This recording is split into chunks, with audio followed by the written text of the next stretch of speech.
Hello, this is John from caveofprogramming.com. In this tutorial, we're going to look at reading and writing multiple objects, so serializing and deserializing multiple objects. And I've got this program that I created in the last tutorial. In fact, we've got two programs, one for reading objects and one for writing objects. And I've sort of gutted them so that we're not reading or writing any objects here at the moment, but I've got the rest of the framework left in there. We've also got this person object from the last tutorial, which just has an ID and a name property, which can be set via a constructor. So let's imagine that we've got an array of these person objects. Let's say up here, person array people equals, and I'll use curly parentheses to create a array, to initialize an array of these person objects. Let's say new person. I'll give this one a name of Sue and an ID of 1. And let's have new person ID 99 name Mike, and new person ID 7 name of Bob. So we've got 3 people in this array here. And it might be surprising to know that an array in Java is actually just an object, in a sense, just an ordinary object. And we can simply serialize it and deserialize it as we would any object. And in fact, arrays are serializable as long as the objects in it are serializable. And in other words, if they implement the serializable interface, which is all you have to do to make an object serializable, then you can read and write an array of it. So to demonstrate that, I can say here os.writeObject. This object out, actually it's the wrong file. Let's go to the read objects file. Write object, sorry. There we go.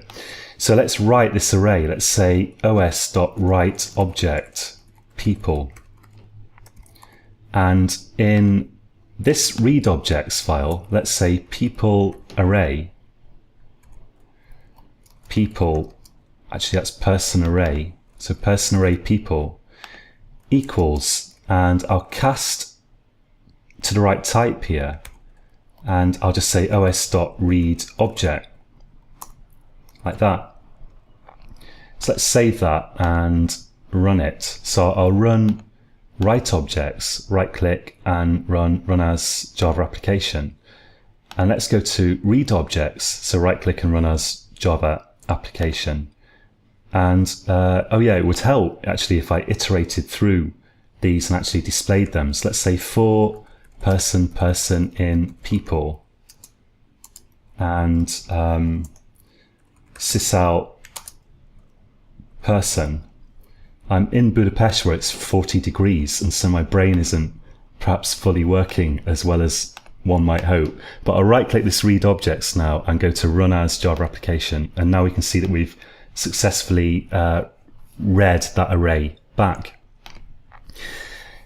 You can also, if you've seen array lists before, you might wonder if you can serialize and deserialize array lists, and the answer is you can do that in exactly the same way.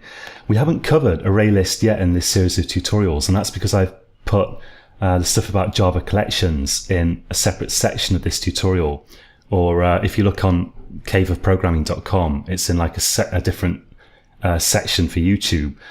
But in my Java collections videos, I talk about array lists, and they're basically like a resizable array, so very, very, very useful. I'd highly recommend that you check out my video on array lists if you haven't done so already, and if you don't know about them. But let's create an array list here just to demonstrate this. So what I'll do is I'll create an array list of person objects. And with array list, it's a template class, so you have to specify what type of object it's going to store in these angle brackets. And let's call this people list equals new array list of person.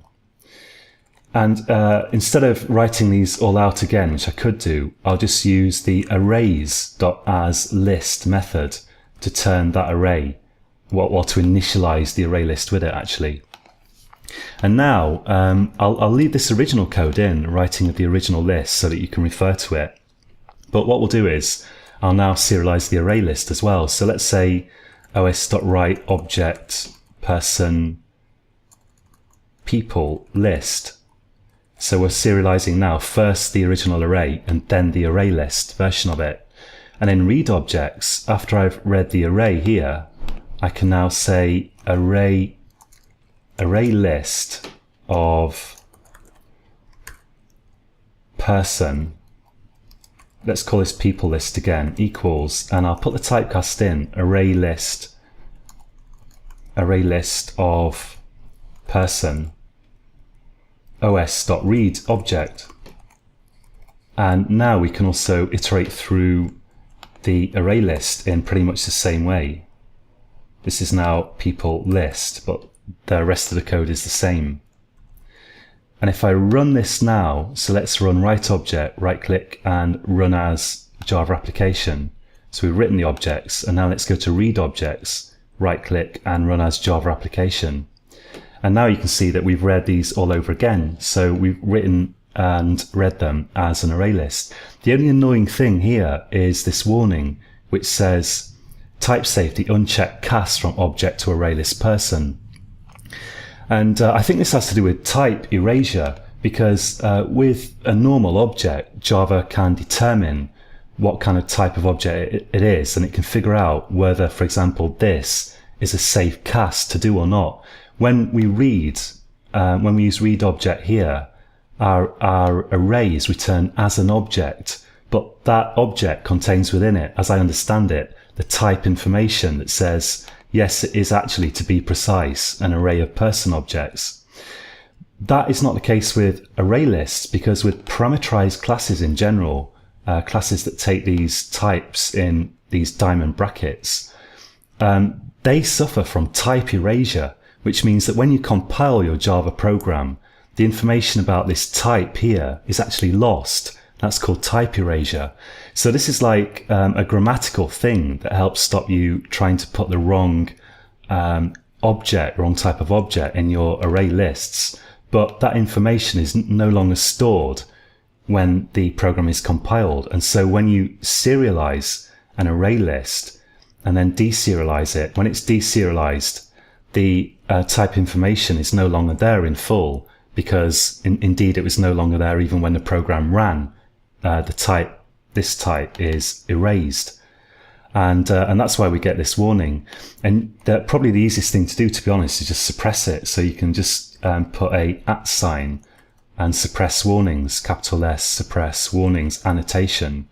And in round brackets and within double quotes, we can say unchecked. Let's save that. And let's click this error. And whoops, I've got a spelling mistake there. There we go, suppress warnings. And that suppresses the warning, but it looks a bit ugly and it feels wrong to be suppressing warnings, so I don't really like it.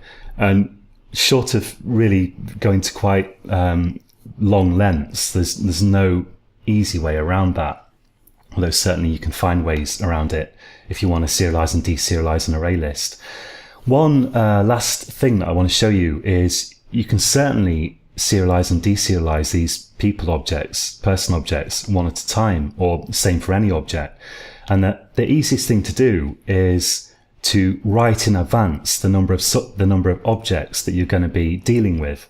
So we could say here, let's say we want to serialize this array object by object, one object at a time, or maybe we could take this people list. It doesn't really matter. Let's say here os.write int and get the size of this array list. So for an array list, to get the number of objects in it, we say .size with round brackets because it's a method. And for an array, would use .length with no round brackets because it's a property of the array object. So here we're writing to the file the number of objects that we're about to write. And I can now say for person, we'll use like an enhanced for loop, a for each loop, person in people list. And we'll say os.write object person. And then when we read them back, all we have to do is we can say int num equals object input stream dot read int. So all this combined reading and writing of different objects is fine as long as we remember to read back the exact same number of objects in the exact same order that we originally wrote them in. And now let's say for int I equals 0, I less than num, and I plus plus, we will read those objects one by one. So person equals os.read object, and we just need to cast that to a person.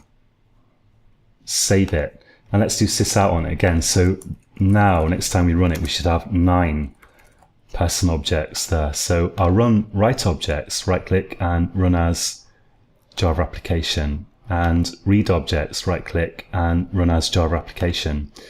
And hey presto, we've now successfully read and written them one by one. And the key to that, the easiest thing to do, rather than trying to figure out when you've run out of objects to read, it's easier if you just write the number that you're going to write, and that you therefore need to read in advance. So then you can read that number back and read the right number of objects. That's it for this tutorial. One last little thing actually that I want to show you, so that's not quite it, is someone left a comment on my last video that shouldn't this os.close be in a finally block, and shouldn't we check to see if it's null? Well, the answer is yeah, I sort of agree really, it probably should be. The reason I didn't put it in one is because at this point, if this could easily fail, because we might not be able to read the appropriate file, or in this case here, we might not be able to write to the appropriate file.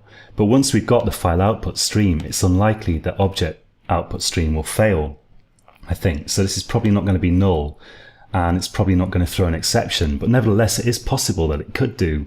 So really this isn't great programming. And also I don't think we really need to close it. I put this in just to get rid of the warning that Eclipse gave me about OS not being closed. But in fact, since we are closing the underlying file, because we're using this try with resources, which will automatically close this object, I don't think we need to necessarily close object output stream.